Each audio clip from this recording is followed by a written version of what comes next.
കഥയുടെ ലോകത്തിലേക്ക് എല്ലാ കൂട്ടുകാർക്കും സ്വാഗതം. കുറച്ച് ദിവസമായി മഴ കാരണം അവധിയാണ് അല്ലേ എല്ലാവർക്കും. എന്താണ് നേരം പോക്കിന് ചെയ്യുന്നത്? അപ്പോഴെനിക്ക് തോന്നി ഒരു കഥ കുട്ടികൾക്കായി പറയണമെന്ന്. ഇന്ന് വളരെ ഇൻട്രസ്റ്റിംഗ് ആയിട്ടുള്ളൊരു കഥ പറയാം. പൈറ്റ് പൈപ്പർ എന്നാണ് കഥയുടെ പേര്.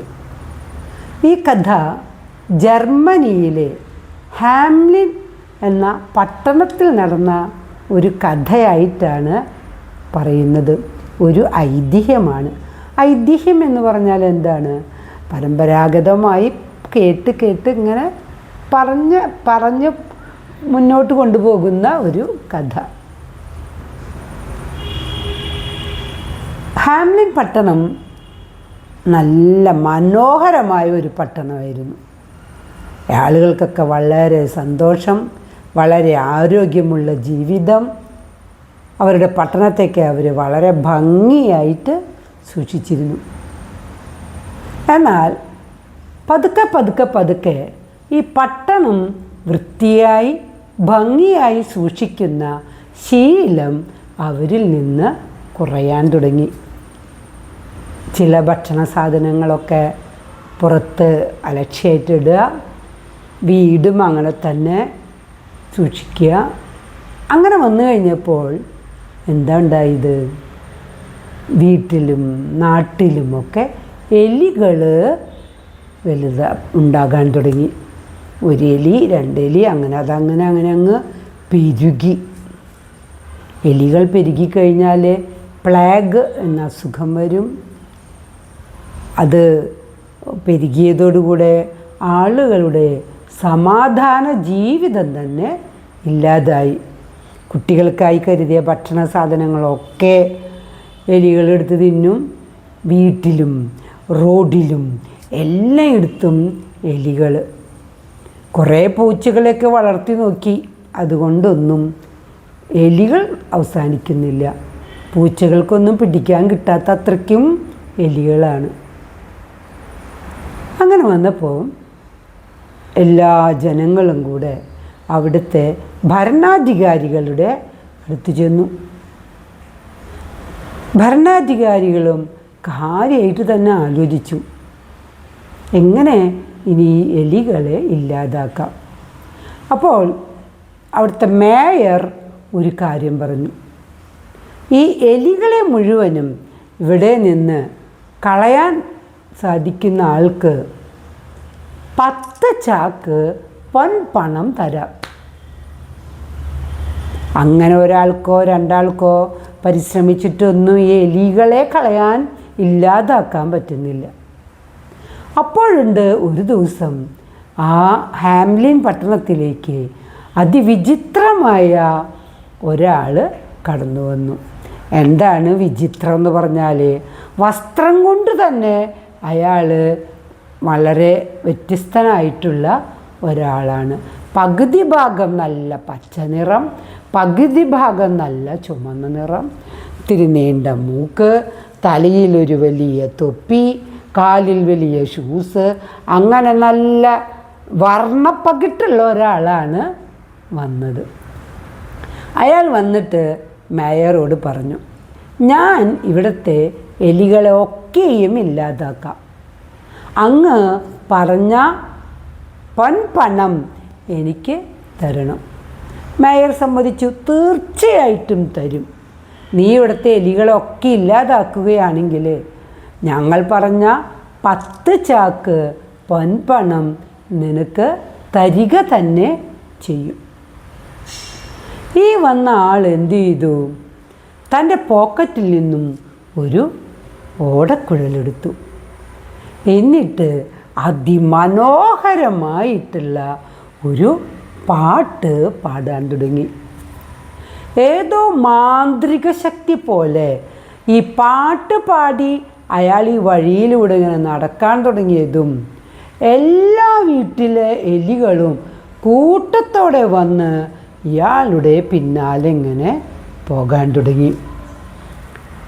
പട്ടണവാസികളെല്ലാവരും അതിശയിച്ചിട്ട് ഈ കാഴ്ചയും കണ്ട് അങ്ങനെ നിന്നു. ഇയാൾ ഈ ഓടക്കുഴൽ വിളിച്ച് മുന്നോട്ട് പോയി ഒരു കുന്ന് കയറി ജർമ്മനിയിലൂടെ ഒഴുകുന്ന വെയ്സർ എന്ന നദിയിലേക്ക് ഇറങ്ങി. എല്ലാ എലികളും അയാളുടെ പുറകെ പോയി ഈ നദിയിലങ്ങ് ഇറങ്ങി. എന്താ സംഭവിക്കുക? എല്ലാ എലികളും വെള്ളത്തിൽ മുങ്ങി ചത്തുപോയി. അയാൾ തിരിച്ചു വന്നു. ആളുകൾക്ക് അത്രയും സന്തോഷമായി. അവരത് ആഘോഷിക്കാൻ തുടങ്ങി. പാട്ടും മേളവും നൃത്തവും ഒക്കെ ആയിട്ട് ആളുകളങ്ങനെ എലികൾ പോയ ആഘോഷത്തിലാണ്. ഇയാൾ ഈ പൈഡ് പൈപ്പർ ഈ മേയറുടെ അടുത്ത് വന്നു. എന്നിട്ട് അയാളോട് എന്താണ് പറഞ്ഞിട്ടുണ്ടായിരുന്നത്? 10 ചാക്ക് പൊൻപണം കൊടുക്കുമെന്നാണ് പറഞ്ഞിരുന്നത്. എന്നാൽ പണം ആവശ്യപ്പെട്ടിട്ട് അയാൾ വന്നപ്പോൾ മേയറും അയാളുടെ സഭയിലെ മറ്റുള്ളവരും കൂടെ ആലോചിച്ചു, 10 ചാക്ക് പൊൻപണം കൊടുക്കണമോ? അതിനുള്ള പണിയൊന്നും ഇയാൾ ചെയ്തിട്ടില്ല. ഇയാൾ എന്തു ചെയ്തു? ഒരു ഓടക്കുഴൽ വിളിച്ചു. എല്ലാ എലികളും അയാളുടെ പുറകിൽ പോയി. ഇത്രയേ ഉണ്ടായിട്ടുള്ളൂ. അവർ പറഞ്ഞു, താൻ ഇത്ര നേരം കൊണ്ട് ഒരു പാട്ടുപാടി ഇവിടുത്തെ എലികളെയൊക്കെ കൊണ്ടുപോയി. അതിനെന്തായാലും 10 ചാക്ക് പൊൻപണം തരാൻ ഞങ്ങൾ ഉദ്ദേശിക്കുന്നില്ല.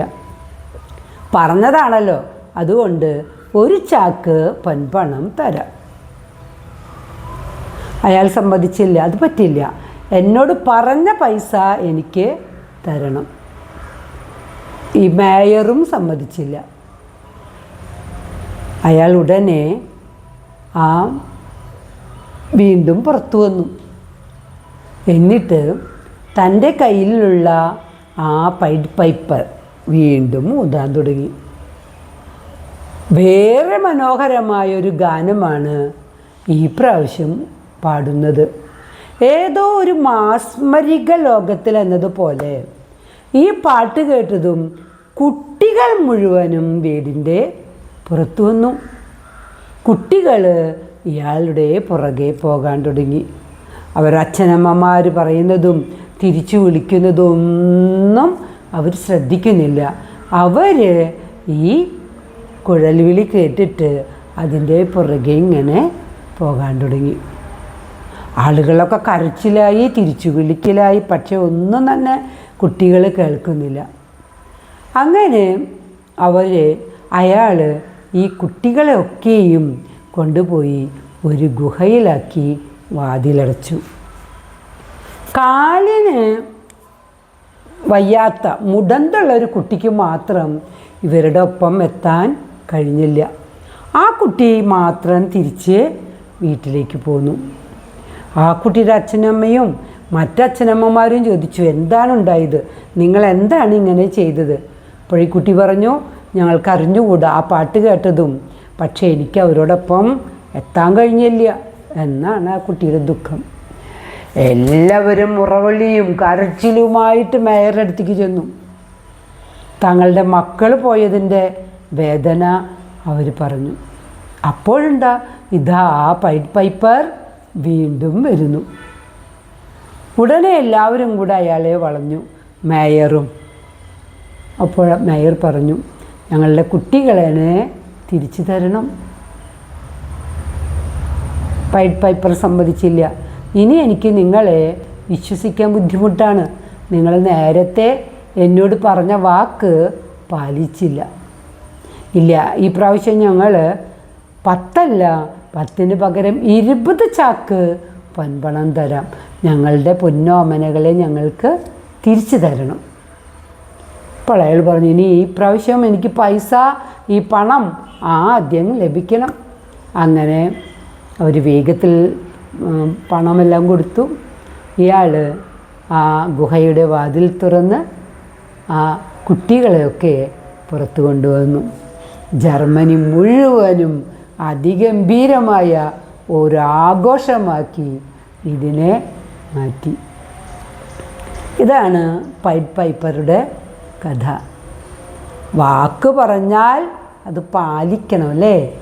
ഒരു ജോലിക്ക് പൈസ കൊടുക്കാമെന്ന് പറഞ്ഞാൽ സമ്മതിച്ചു കഴിഞ്ഞാൽ പിന്നെ അയാൾ ആ ജോലി എങ്ങനെ ചെയ്തു എന്നല്ല നോക്കേണ്ടത്, പറഞ്ഞത് ചെയ്തുവോ.